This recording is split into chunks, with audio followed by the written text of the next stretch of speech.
Hoy quiero hablar de La virtud del egoísmo, un libro compuesto por ensayos escritos en su mayoría por mí, junto con 5 ensayos de Nathaniel Branden. En esta obra defendemos una idea que muchos consideran escandalosa, que el interés propio racional no es un vicio, sino una virtud moral. A lo largo de estos textos cuestionamos la moral del sacrificio y proponemos una ética basada en la razón, la autoestima, la libertad y la vida del individuo.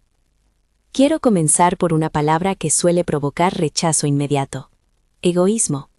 Durante siglos, esa palabra ha sido utilizada para asociar el interés propio con la crueldad, la explotación y la indiferencia hacia los demás. Pero esa definición mezcla cosas muy distintas y destruye cualquier análisis serio de la moral. Cuando hablo de egoísmo, no hablo del capricho ciego ni del abuso. Hablo de la decisión de reconocer que tu vida te pertenece, que tu existencia tiene valor y que no naciste para convertirte en herramienta de los deseos ajenos. Si una persona no puede considerar su propia vida como un fin, entonces ya ha entregado el fundamento mismo de toda moral racional. Mi propósito, desde el inicio, es recuperar la legitimidad moral de vivir para uno mismo, no para aplastar a otros, sino para afirmar que ninguna ética sana puede construirse sobre la negación del individuo. Antes de preguntar qué valores debe seguir una persona, hay una pregunta previa, más profunda: ¿por qué necesita valores? Un animal sigue el camino marcado por su naturaleza. El ser humano, en cambio, debe elegir. Puede pensar o no pensar, puede actuar de acuerdo con la realidad o evadirla, puede construir su vida o destruirla. Por eso necesita moralidad. La ética no es un conjunto de mandamientos flotando en el vacío, sino una guía práctica para la vida de un ser racional. El hombre no sobrevive por instinto automático, sino por el uso de su mente. Necesita principios para saber qué perseguir, qué evitar y cómo vivir. La vida humana es el estándar del valor. Lo bueno es aquello que favorece la vida del ser humano como ser racional. Lo malo es aquello que la degrada o la destruye. Una moral correcta no debe enseñarle a un hombre a sufrir noblemente, sino a vivir plenamente. Un valor es aquello que uno actúa para ganar o conservar. Eso significa que la moral no puede separarse de la acción, de la elección y de la necesidad concreta de vivir. Si una persona no tuviera alternativas, tampoco necesitaría valores. Pero la vida humana exige decisiones constantes. Comer o no comer, producir o depender, pensar o repetir, crear o estancarse. Todas estas opciones tienen consecuencias. Los valores existen porque la vida exige preferir unas acciones a otras. La pregunta moral no es ¿qué me hace parecer virtuoso?, sino ¿qué sostiene una vida humana digna y racional? Desde esta perspectiva, la moral no debe premiar el sufrimiento por sí mismo. Debe identificar las condiciones reales del florecimiento humano: razón, propósito, autoestima, independencia y productividad. Una ética que condena esos valores condena la vida misma. La razón es la facultad que permite al hombre conocer la realidad. No hay otra herramienta capaz de cumplir esa función. Ni la fe, ni la tradición, ni la obediencia colectiva pueden reemplazar el pensamiento. Una persona puede aceptar ideas ajenas, pero solo puede vivir verdaderamente si comprende y juzga por sí misma. Eso implica una gran responsabilidad. Pensar no es automático, exige esfuerzo, honestidad y disciplina. Requiere mirar los hechos, aceptar las consecuencias y negarse a escapar hacia ilusiones cómodas. La mente humana no puede delegarse. Si la razón es el medio básico de supervivencia del hombre, entonces defenderla es un imperativo moral. Una ética racional no pide obediencia ciega, sino juicio consciente. No exige sumisión, sino lucidez. Vivir racionalmente es vivir con los ojos abiertos. El interés propio racional no significa hacer cualquier cosa que produzca placer inmediato. No es permisividad moral, ni cinismo, ni licencia para explotar. Una persona no se beneficia realmente cuando actúa destruyendo la base de su propio carácter. Mentir puede parecer útil a corto plazo, pero corroe la integridad. Depender de otros puede parecer cómodo, pero debilita la independencia. Actuar por impulso puede parecer liberador, pero destruye la coherencia de una vida guiada por principios. El auténtico interés propio exige razón, jerarquía de valores y compromiso con lo que hace posible la propia existencia. Por eso el egoísmo racional es una virtud, porque afirma que la propia vida merece ser pensada, protegida y construida. no para sacrificar a otros, ni para servirles como sacrificio, sino para vivir como un ser humano completo. Gran parte de la moral tradicional considera que cuanto más se sacrifica a una persona, más virtuosa es. Si renuncia a sus deseos, a su felicidad o a sus intereses, se la celebra. Si actúa por sí misma, se la mira con sospecha. Esta inversión moral ha sido uno de los mayores desastres de la ética. El sacrificio, en sentido estricto, significa entregar un valor mayor por uno menor, o por un no valor. Si una madre trabaja por su hijo porque lo ama, eso no es sacrificio, es una expresión de sus propios valores.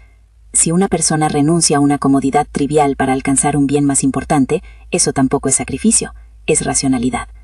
El sacrificio aparece cuando se entrega lo valioso a cambio de lo inferior. Convertir ese acto en ideal moral significa declarar que el sufrimiento es superior a la realización. Yo rechazo esa premisa por completo.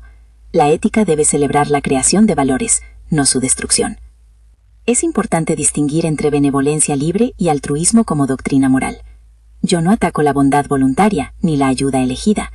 Lo que cuestiono es la idea de que el individuo exista primariamente para servir a otros. El altruismo enseña que la necesidad ajena constituye una hipoteca moral sobre tu vida. Cuanto más necesitan otros, más obligado estás tú. En ese esquema, tus deseos, tus metas y tu felicidad quedan moralmente subordinados. Lo propio se vuelve sospechoso, lo ajeno se vuelve sagrado. Esa doctrina destruye la autoestima, porque enseña a la persona a verse como medio, no como fin. Una moral racional debe comenzar por lo contrario, por reconocer que cada vida humana tiene valor en sí misma. Con demasiada frecuencia, la palabra deber se usa para cerrar el pensamiento. Se le dice a la gente que algo es bueno porque debe hacerse, sin explicar en nombre de qué valor ni en función de qué propósito humano. Así la moral se convierte en obediencia vacía. Toda obligación racional debe derivarse de un valor. Uno dice la verdad porque el contacto con la realidad es esencial para vivir.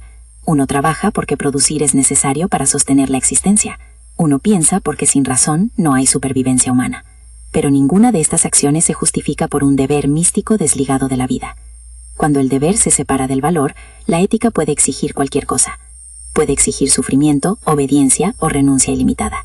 Yo rechazo ese modelo. La ética debe entenderse, no acatarse ciegamente. Existe una costumbre muy extendida, pensar la moral a partir de situaciones extremas, un naufragio, una hambruna, un accidente, una catástrofe, y luego se pretende derivar de esos casos el sentido entero de la vida moral. Eso es un error grave. La ética debe formularse para las condiciones normales de la existencia humana. La vida no consiste principalmente en emergencias, sino en trabajo, pensamiento, producción, amor, amistad, arte, ambición y elección de metas. Si diseñamos toda la moral desde la excepción, perdemos de vista la naturaleza de la vida ordinaria. Las emergencias pueden exigir respuestas extraordinarias, pero no pueden convertirse en el estándar desde el cual se juzga toda virtud. La pregunta central de la ética no es cómo muere un hombre heroicamente, sino cómo vive un hombre racionalmente. Se afirma con frecuencia que si cada individuo sigue su propio interés, la sociedad se convertirá en una guerra permanente. Yo niego esa idea. Los verdaderos conflictos irreconciliables no nacen del interés propio racional, sino de la irracionalidad, la coerción y el parasitismo.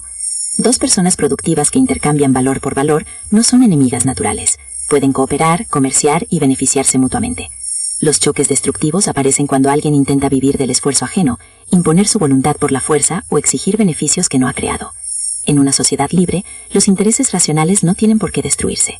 Al contrario, pueden armonizarse mediante el respeto mutuo y el intercambio voluntario. La moral del interés propio racional no conduce al caos, conduce a una convivencia basada en derechos y producción. Muchas personas creen que vivir implica siempre rebajar principios y aceptar contradicciones permanentes, pero una cosa es negociar aspectos prácticos de la existencia y otra muy distinta traicionar aquello que uno sabe que es verdadero o valioso. No toda renuncia es corrupción moral. Renunciar a un valor menor para obtener uno mayor puede ser una expresión de inteligencia. Pero abandonar un principio fundamental por miedo, conveniencia o necesidad de aprobación es otra cosa. Eso no es flexibilidad, es desintegración. Una persona no puede sostener una vida racional si se acostumbra a vender sus convicciones esenciales. La integridad exige distinguir entre adaptación práctica y capitulación moral. Nuestra época desconfía del juicio moral. Se repite que no debemos juzgar, que toda valoración es intolerante, que toda conducta merece comprensión equivalente. Yo rechazo esa evasión. Si existen valores objetivos, entonces existen criterios para distinguir virtud y vicio. Juzgar moralmente no es presumir perfección, es ejercer la razón en el ámbito del carácter y de la acción. Significa reconocer que la honestidad no vale lo mismo que la corrupción, ni la independencia lo mismo que la manipulación. Quien se niega a juzgar termina aceptándolo todo, y quien lo acepta todo deja de defender lo mejor de sí mismo. El juicio moral es parte de la autoestima. No hay vida racional sin honestidad interior. La corrupción moral comienza cuando una persona decide no mirar, no pensar o no reconocer lo que ya sabe. La evasión es el acto de cerrar la mente frente a un hecho que exige ser visto. Uno puede engañar a otros durante un tiempo, pero cuando se acostumbra a engañarse a sí mismo, destruye la herramienta misma con la que vive. La mente que evade pierde claridad, pierde integridad y termina perdiendo dirección. Ser honesto con uno mismo exige valentía.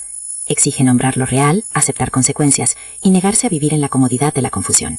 Esa es una de las bases de la dignidad humana.